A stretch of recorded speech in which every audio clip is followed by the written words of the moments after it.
Hi అండి, అందరికీ నమస్కారం. మా ఛానల్ని సపోర్ట్ చేస్తున్నందుకు చాలా చాలా థ్యాంక్స్ అండి. ఈరోజు నేను అలసందలతో పూర్ణాలు ఎలా చేసుకోవాలో మీకు చూపిస్తాను. చూసారు కదా, ఎంతో చాలా చక్కగా సాఫ్ట్గా క్రిస్పీగా వచ్చాయి అండ్ చాలా బాగున్నాయి కదా చూడడానికి. సో ఇవి ఎలా చేయాలో మీకు నేను రెసిపీ షేర్ చేస్తాను. నైట్ నానబెట్టిన 2 కప్స్ అలసందలు తీసుకోవాలి. 1.5 కప్ బెల్లం, 1 స్పూన్ సోంపు అండ్ 3 ఇలాచి. అలసందలు ఉడుకుతున్నాయి. ఇవి పూర్తిగా ఉడికిపోయిన తర్వాత స్టవ్ ఆఫ్ చేసుకోవాలి. ఉడికిపోయింది. వాటర్ని స్ట్రెయిన్ చేసుకోవాలి మనం.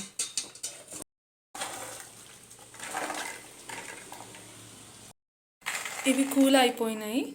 మిక్సీలో వేసుకొని గ్రైండ్ చేసుకోవాలి. అలసందలు ఉడకబెట్టిన తర్వాత గ్రైండ్ చేసుకున్నాము. ఇప్పుడు ఆ పేస్ట్ని బెల్లం పాకంలో వేసుకోవాలి. సో దానికోసం కడాయి పెట్టుకొని ఈ బెల్లం అందులో వేసేయాలి.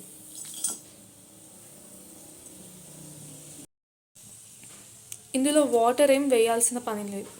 మెల్ట్ అయిన తర్వాత కొంచెం పాకానికి వచ్చిన తర్వాత అలసందల పేస్ట్ని ఇందులో వేసేయాలి.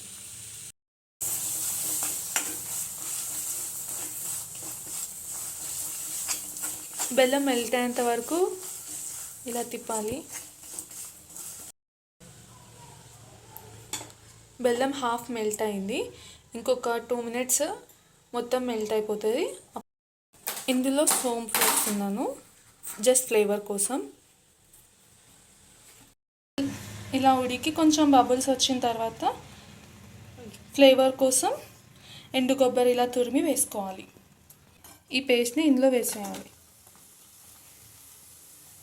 ఇప్పుడు దీన్ని ప్రాపర్గా మిక్స్ చేసుకోవాలి.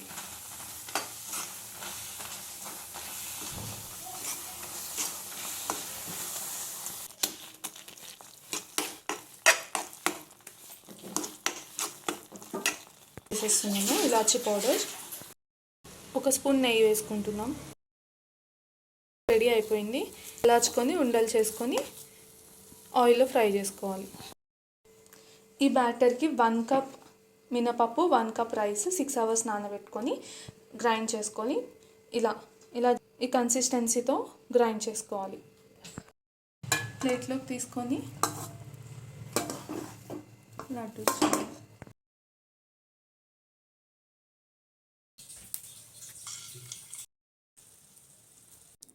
బ్యాటర్లో డిప్ చేసుకొని ఆయిల్లో వేసుకుందాము. ఇలా ఒక్కొక్కటిగా ప్రాపర్గా మనం చేసిన లడ్డూలన్నీ బ్యాటర్లో డిప్ చేసుకొని ఆయిల్లో వేసుకోవాలి. ప్యాన్ నిండా వేసుకోకూడదు. ఒక 3 or 4 వేసుకోవాలి. సో దట్ మంచిగా ఉడుకుతాయి, క్రిస్పీగా కూడా వస్తాయి. వేసిన వెంటనే టర్న్ చేయకుండా ఫస్ట్ కొంచెం బాయిల్ అయ్యి కొంచెం కలర్ వచ్చిన తర్వాత మళ్ళీ నెక్స్ట్ సైడ్కి ఫ్లిప్ చేసుకోవాలి. వేసిన వెంటనే కదిలిస్తే ఏమవుతుందంటే లోపల ఉన్న స్టఫింగ్ మొత్తం బయటకు వచ్చేస్తుంది. సో కేర్ఫుల్గా ఒక్కొక్కటిగా కొంచెం బాయిల్ అయిన తర్వాత కొంచెం ఉడికిన తర్వాతనే టర్న్ చేసుకోవాలి.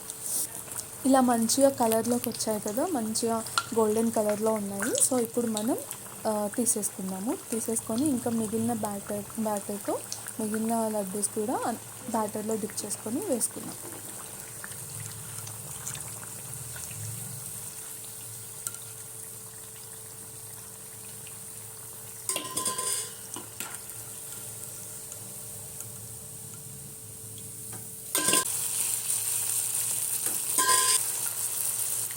చిన్న చిన్నగా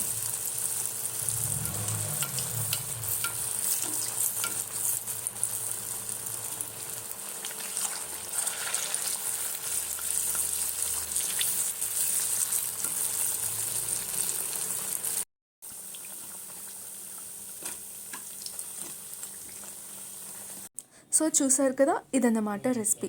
చాలా సింపుల్గా ఎలా చేసుకోవాలో నేను మీకు చూపించాను కదా.